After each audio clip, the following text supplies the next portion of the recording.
love spinach.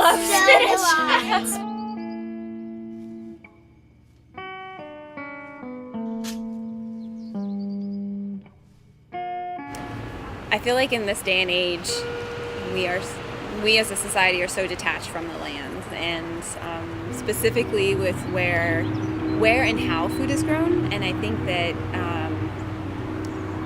providing opportunities for children to get outside in a safe place and engage in fun learning activities is where memories are made, if that makes sense. And those memories, if positive, can help really fuel change within households.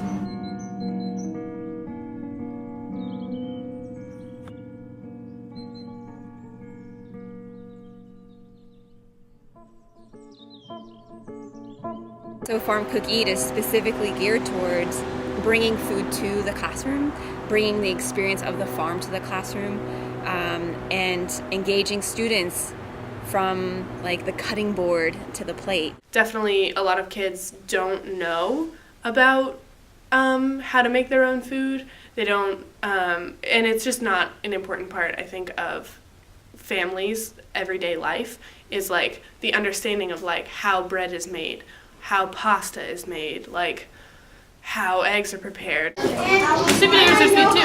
Some of the sweet potatoes we put cinnamon on. Other ones we put spicy on. Yeah, I think they're really good. You know, class by class, you'll get one kid saying like, wow, I've never had spinach before. I really like it with pasta. I'm going to tell my mom about it. Or I've never made eggs in a hole before. I'm really excited to be able to like make breakfast myself with my parents on Saturday morning. And I think that's really where the success of the program comes out.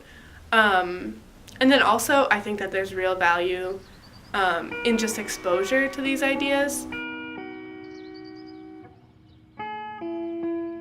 SEED, Sustainable Earth Education, was actually an idea of a student. Take the education process from the soil to the plate. So as opposed to Farm Cook Eat, which is from the cutting board to the plate, SEED is really bringing people from where it starts and connecting them to the process of where milk comes from, actually showing them the animals, where, how seedlings grow, going to the compost piles, feeling the soil, looking at worms, that kind of stuff that are more tangible and aren't always available as a resource to bring to a classroom.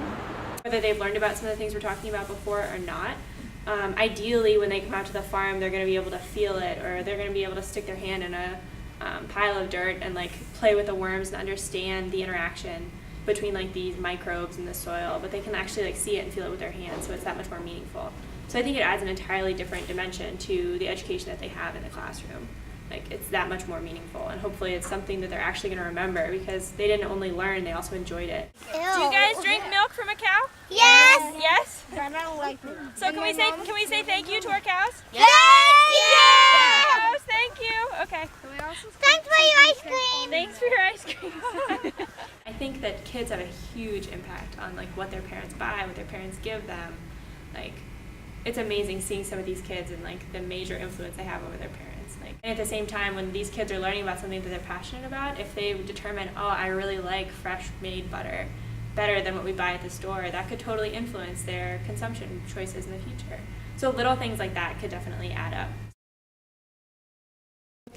So I was really compelled to work in my own backyard. What I'm putting all my hope and faith in is if I create a great place for young people to have a new conversation around food for themselves, we'll have wildly innovative answers. Double impact for your dollar with teenagers, because you're having the core goal of LEAF is not only to transform their relationship with food, but to give them an opportunity to transform their relationship with themselves. The first time you have meaningful work is a profound experience, and maybe start changing the conversation in the lives of the people that LEAF reaches. On Fridays, we try to get to some body of water and have a good time, just to build the group and enjoy the world. And so we were tubing past all of these farm fields. And one of the youths looked at me and she was like, oh, that goes right downhill, right into where we are, right? This is why you don't over-apply pesticide. And I was like, Like, you know, it's just so cool to watch her put the pieces together. Like, that was not an out loud conversation about overplaying or, you know, it's revolutionary. 91% of our kids profoundly changed their diets from the beginning of the program to the end. Their parents, 71% of them changed their food choice habits around, you know, produce, amount of water they drank, if and when they cooked at home. A profound spike in families eating together at home and cooking together, and 67% changed their food buying habits to support local.